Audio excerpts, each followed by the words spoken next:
Okay, so this is gonna go very fast, so hopefully I can keep up with the narration. Right now I am going to specify the open edges, and the best way to do that is to look at all of the geometry. And so you want to go into the settings, other settings, and then uncheck the hide almost flat folding lines. That way you can kind of see everything. And the tool I'm using right now to define my open edges is the specify open edges tool. It's the one that looks kind of like a utility knife up there on the toolbar, and that's basically defining where all the cut lines are for the 2D pattern. And you would just want to follow where the geometry naturally kind of flows, and on this particular model it's very easy to see that it generally flows front to back, so we're just going to follow that as best we can just to get as clean a line as possible and to minimize the sanding stage later on. And while you're watching this, most of it's fairly self-explanatory. You generally want to learn all the shortcuts as best you can. To rotate the 3D view, you want to use the right mouse button to pan.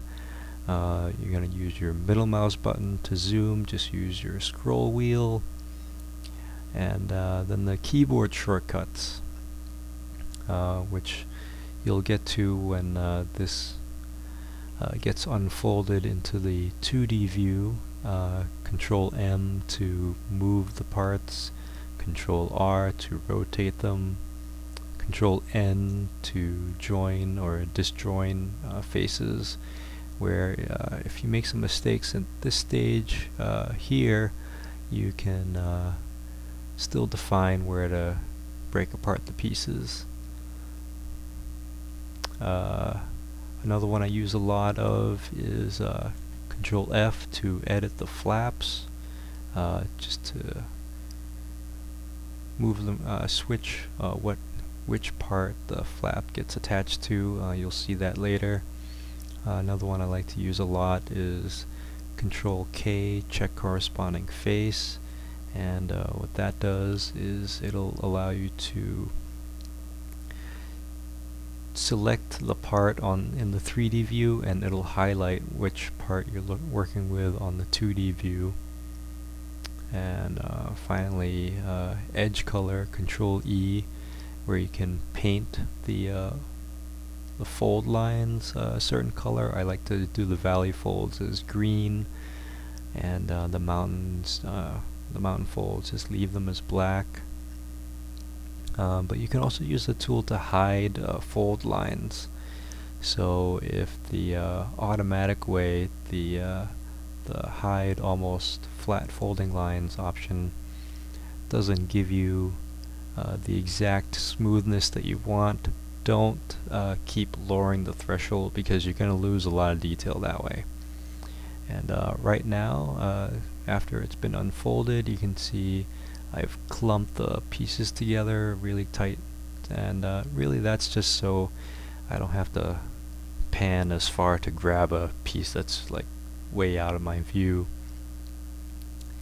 And yeah, so that's the check corresponding face tool that I was just using, where you had that box pop up with a list of all the parts.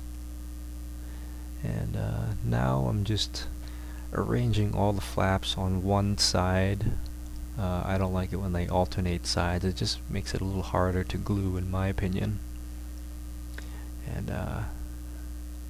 now you see that one of the pieces, it's a little too big, so we're going to split that up with the join disjoin face tool, Control N. And we're just going to try and fit that as best we can on the page. And then to make the same split across the other side, we're going to show all the geometry again and just follow the line across the top of the dome.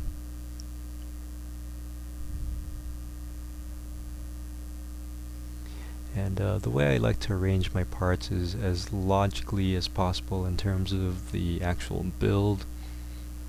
So parts that are actually near each other in the actual build, I'm going to try and place them near each other on the 2D pattern view.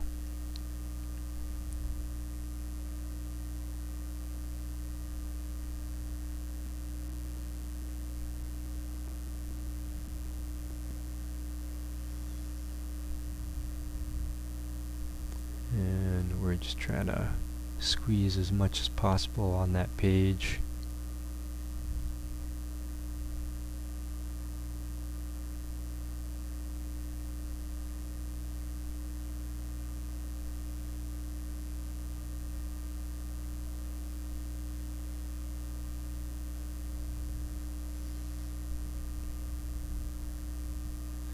And right now we're gonna, there's the hide,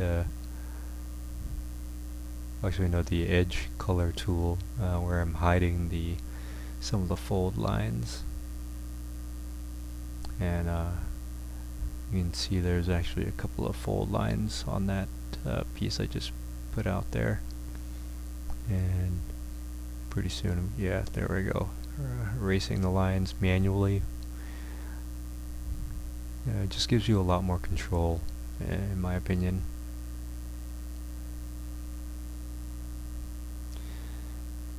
And now we're just trying to, theoretically I could arrange these pieces any which way, just to cram them on to the page, but like I said before, I like to arrange them as logically as possible in terms of how it's going to get built.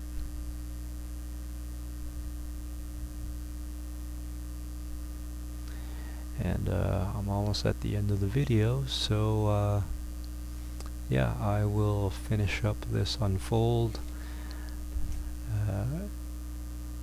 so you can see exactly how to arrange the flaps and kind of all the detail work in an unfold. Very, very tedious detail work, but in the end, it's worth it.